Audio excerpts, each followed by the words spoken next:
Lina war 19, als sie zum ersten Mal spürte, dass etwas in ihr schlief. Es war kein gewöhnliches Müdigkeit, kein Kater nach durchzechten Nächten oder der dumpfe Druck der Prüfungen. Es war ein tiefer, kalter Schlaf, der sich über ihre Seele gelegt hatte wie Schnee über einen Garten im Februar. Sie wohnte in einem winzigen Apartment über der Bäckerei ihrer Tante. Und nachts roch es nach Hefe und vergessenen Träumen. Eines Abends, als der Regen gegen die Scheibe trommelte, fand sie die alte Truhe ihrer Großmutter. Darin lag kein Schmuck, kein Geld, nur ein einzelner Schlüssel aus dunklem Holz, an dem ein rotes Band hing. Kein Schloss, kein Hinweis. Nur ein Zettel in der schwungvollen Handschrift der Großmutter. Für den geheimen Ort hüte ihn, gib ihn nie freiwillig her. Lina lachte zuerst. Dann, als sie den Schlüssel in die Hand nahm, spürte sie ein warmes Pulsieren, als hätte ihr Herz einen zweiten Schlag gelernt. In dieser Nacht träumte sie. Sie stand barfuß auf weichem Moos. Um sie herum wuchsen Blumen, die sie nie zuvor gesehen hatte. Silberne Glocken, die leise summten, wenn der Wind sie streifte. Rosen aus purem Licht, ein Baum, dessen Blätter wie kleine Spiegel glänzten und ihr eigenes Gesicht zeigten. Lachend, frei, lebendig. Dieser Garten war riesig und doch ganz ihr eigen, keine Mauern, keine Türen, nur ein Tor aus lebendem Efeu, das sich öffnete, sobald sie es ansah. Und in der Mitte des Gartens auf einem kleinen Steinsockel lag ein zweiter Schlüssel, derselbe wie in ihrer Hand, nur aus purem Gold. Dieser Garten bist du, flüsterte eine Stimme, die aus dem Boden selbst zu kommen schien. Und der Schlüssel ist dein Wille. Als Lina erwachte, war der Holzschlüssel noch da. Aber sie wusste jetzt, er gehörte nicht zur Truhe, er gehörte zu ihr. Die Tage danach wurden leichter, sie malte wieder, sang unter der Dusche, lachte mit Fremden im Bus. Der Garten wuchs in ihr, auch wenn sie ihn nur nachts besuchte. Sie pflanzte dort Mut, Geduld, kleine Freuden. Jeden Morgen wachte sie mit Erde unter den Fingernägeln auf, obwohl sie nie im echten Garten gewesen war. Doch dann kam der Dieb.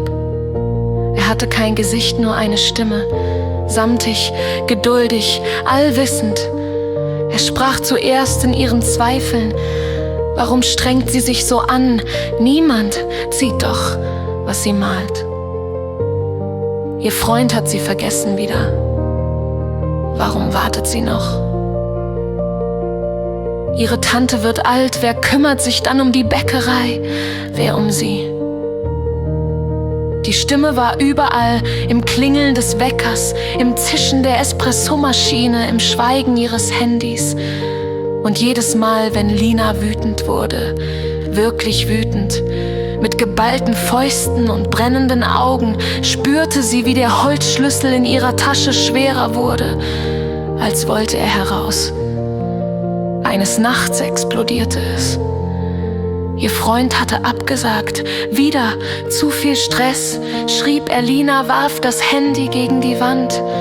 Es zersprang.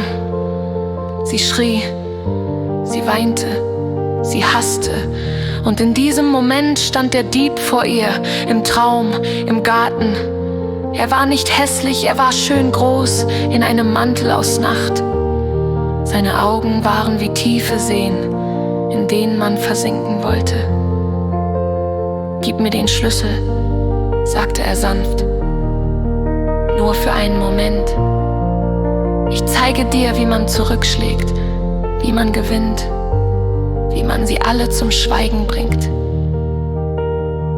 Er streckte die Hand aus, die Finger waren lang, schwarz an den Nägeln, aber warm. Lina zitterte, der goldene Schlüssel auf dem Steinsockel glühte, warnend. Sie griff in ihre Traumtasche, der Holzschlüssel brannte wie Feuer. Ich könnte ihn einfach fallen lassen, dachte sie. Nur einmal. nur um zu sehen, was passiert.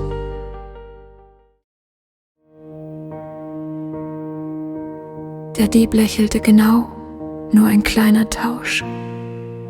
Dein Schmerz gegen meine Macht. In diesem Augenblick hörte sie ein Summen, die silbernen Glockenblumen, sie sangen. Keine Melodie, die sie kannte, aber Worte, ihre eigenen Worte, die sie vor Wochen in den Garten gepflanzt hatte. Ich bestimme, wem ich Einlass gewähre. Sie sah hinunter auf ihre Hand. Der Holzschlüssel war nicht mehr schwer. Er war leicht, weil sie ihn hielt fest. Mit der anderen Hand berührte sie ihr Herz. Es schlug ruhig verbunden, nicht allein. Nein, sagte sie. Die Stimme war klein, aber klar. Der Dieb trat einen Schritt zurück, sein Lächeln wurde dünn.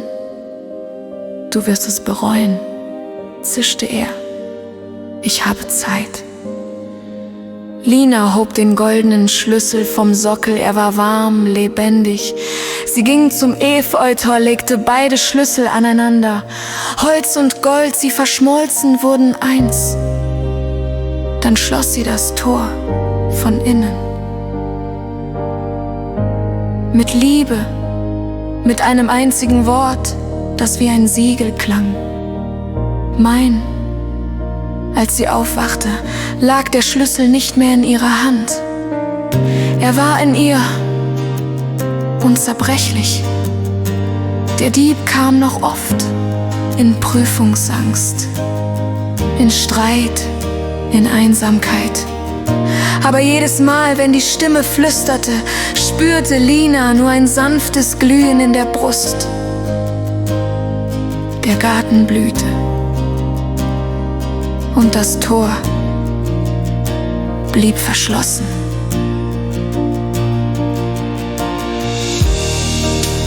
Jahre später, als Lina selbst Kinder hatte, gab sie ihnen keine Truhe.